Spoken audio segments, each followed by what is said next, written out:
You don't need a divorce or any assets, Mark said, zipping his suitcase with a smug finality. Just accept it and move on. His smirk made my blood boil, but I kept my face neutral, watching my husband of 12 years pack up his life like it was nothing more than a weekend getaway.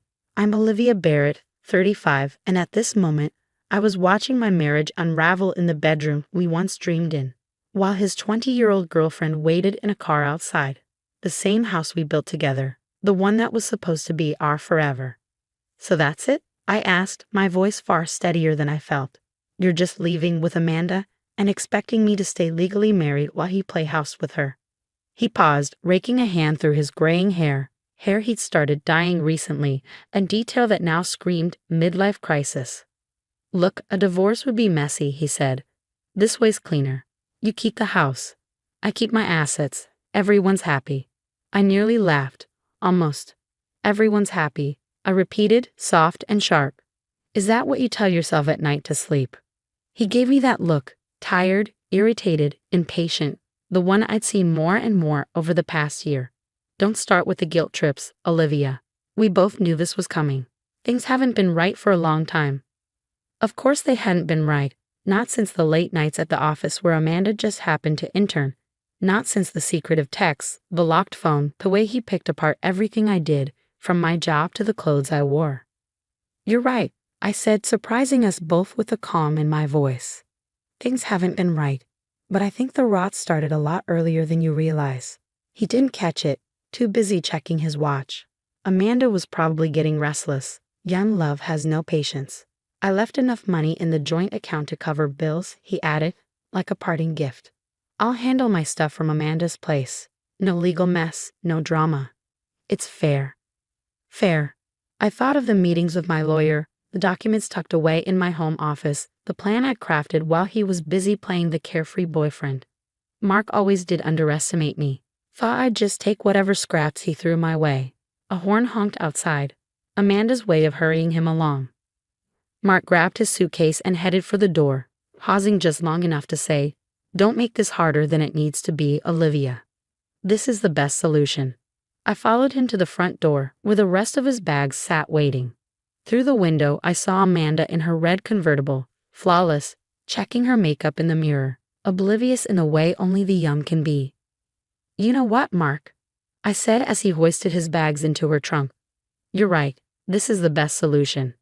He turned to me, caught off guard. "Really?" "Really," I smiled.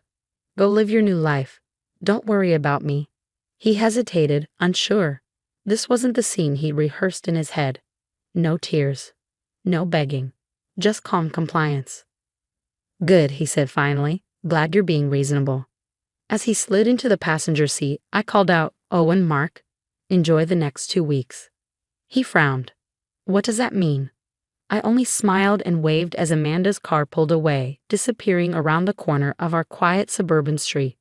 Inside, I went straight to my office and opened my laptop. Time to begin. He didn't know I'd been ready for this. I'd seen the signs, and while he was planning his new beginning, I was quietly gathering evidence, every lie, every shady transaction, every late night that didn't add up. I grabbed my phone and sent a single text to my lawyer. "He's gone. Time for phase 1. The reply came instantly. "Everything's set. Filing Monday morning." I looked around my house. It felt different already. Lighter. Mark thought he'd outmaneuvered me, that he could keep his wealth, his reputation, and still have Amanda on the side, while I quietly stayed tethered to his name. But he forgot who I am. For 12 years, I ran this household, managed our finances, built our life. While he was chasing his second youth, I was preparing for his exit. I picked up a photo from my desk, our wedding day. We were young, glowing, back when his smile still felt real. I flipped it face down and slid it into a drawer. 2 weeks, I whispered. Just 2 weeks until everything changes. My phone buzzed again. "Kate?" Did he really leave? Yes, just like we thought. Dinner tomorrow. I have stories. I closed my laptop, poured a glass of wine, and stood in the quiet. Mark thought he'd walked away with everything. But the truth, he'd left it all behind. I raised my glass to the silence, to the space he no longer filled. Here's to new beginnings. Exactly 2 weeks after Mark left, my phone rang just as I was finishing my morning coffee. His name flashed across the screen. I answered with measured calm. "What do you mean my cards are declined?" He barked, skipping any greeting. Panic edged his voice. "I just tried to pay for breakfast. Nothing works. Even the ATM says my account is frozen." I took a slow sip of coffee. "Oh, that? Yes, I got a notice this morning. The bank flagged some suspicious activity and froze our joint accounts. Standard protocol, really." "Standard protocol?" he snapped. "Fix this, Olivia. Amanda and I have brunch reservations at—" "I can't," I said, cutting him off. Apparently, the bank noticed some large transfers to an account in Amanda's name. Funds I definitely didn't authorize. They're looking into it as potential fraud. The line went quiet. What did you do?" he asked, voice stripped of its usual bravado. "Me," I feigned innocence. "I just reported unauthorized use of our accounts. Thought maybe your identity had been stolen. Surely you wouldn't use marital funds to bankroll your affair, right?" I heard Amanda's voice in the background asking what was wrong, followed by the unmistakable sound of Mark breathing harder. "You've probably noticed your credit cards are frozen too," I continued casually. "Credit card companies take fraud reports seriously. Very efficient when it comes to locking things down." "This is insane," he hissed. "I'll just call the bank and—" "And say what?" I asked sweetly. "That you needed the funds to play house with your 20-year-old intern, while still legally married. Best of luck with that." My doorbell rang, right on schedule. "Hold on, Mark," I said, not bothering to mute the line. "Someone's at the door." I walked to the entryway and opened it. Officer Sanders stood there, crisp uniform and clipboard in hand. "Mrs. Barrett, hear about the financial fraud report."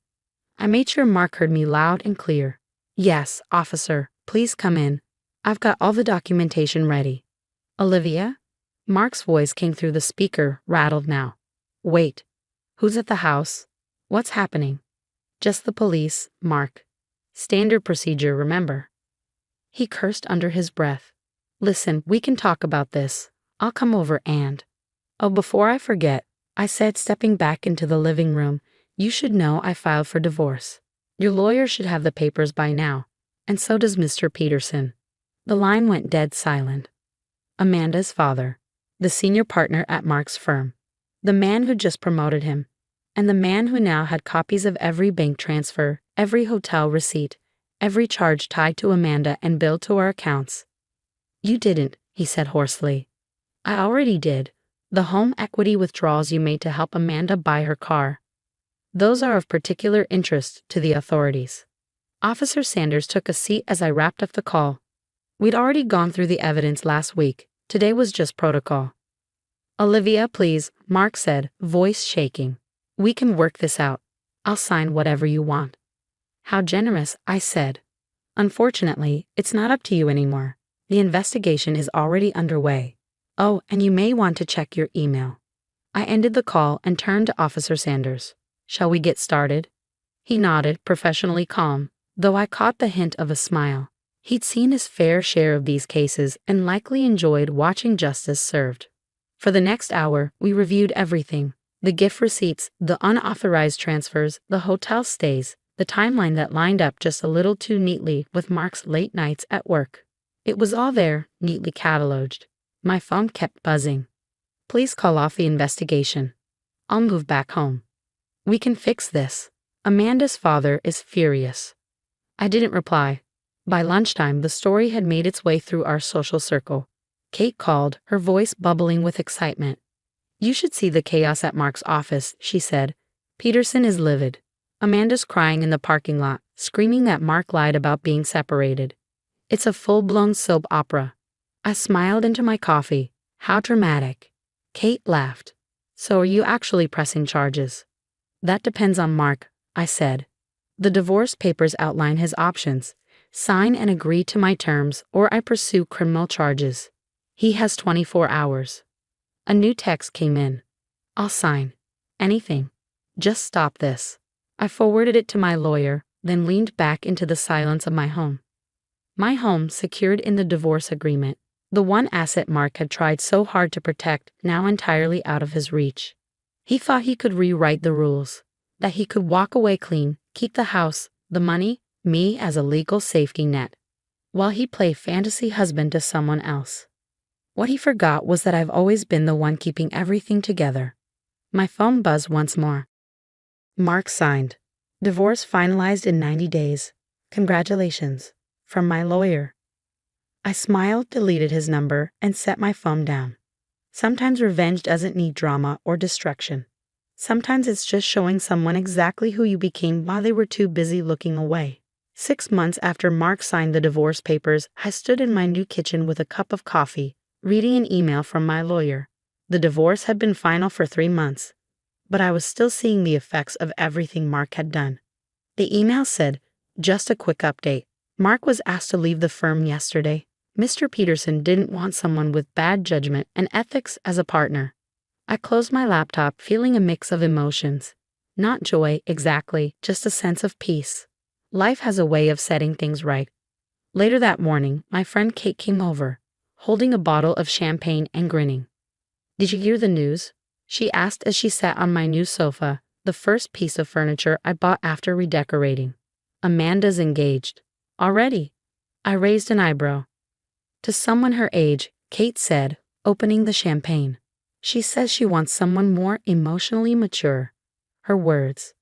We laughed. Mark had thrown away 12 years of marriage for a relationship that didn't even last 2 months. "What about Mark?" I asked. "Last I heard, he's living with his brother. Still job hunting. Not easy when your last boss won't recommend you." I nodded, thinking about how Mark had always been so sure of himself and his job. He never thought everything could fall apart so fast. "Do you have any regrets?" Kate asked. I paused. Not about reporting his fraud, and not about ending the marriage. Sometimes I feel sad that someone I love changed so much. Or maybe, Kate said gently, he was always that way, and you just didn't see it. She might have been right. There were signs, his little insults, how he ignored my achievements, his need to always be admired. But I had been too loyal to see clearly. My phone buzzed. A text from my neighbor Susan. "You won't believe who just drove by your house." I could guess. Mark. 3rd time this week. Should I be worried? "No," I replied. "He's just realizing what he lost." That afternoon, I walked through my home now. Every room had been redone to match my style. The dark, heavy furniture Mark liked was gone. I'd replaced it with bright, airy pieces that made me feel calm and free. His old office? I turned it into a yoga room, a quiet space for me to relax and heal. The walls that once showed off his business awards now held art I'd bought during my travels, something I'd always wanted to do but never did for his sake. The doorbell rang, and for a second, I froze. But it wasn't Mark. It was Sarah from my divorce support group dropping off materials for our next meeting.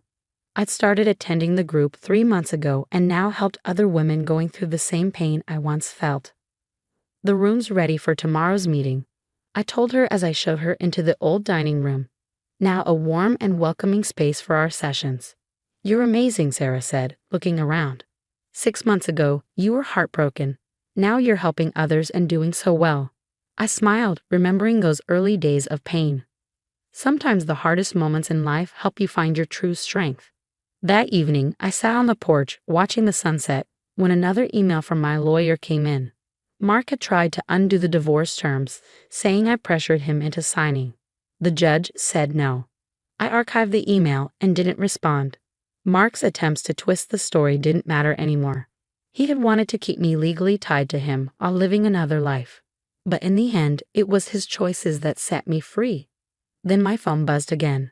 A message from an unknown number. "Mark, I miss you. I made a mistake. Can we talk?" I deleted the message and blocked the number. Some stories are better left in the past. I looked out at the garden where spring flowers were starting to bloom. I felt peaceful. The woman Mark left behind no longer existed.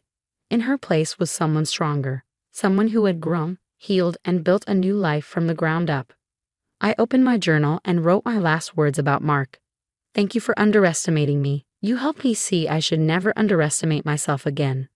Tomorrow would bring new adventures, new goals, and maybe even new love. But tonight, I sat in the quiet of my new life, smiling. The sun set on another beautiful day, and I didn't look back.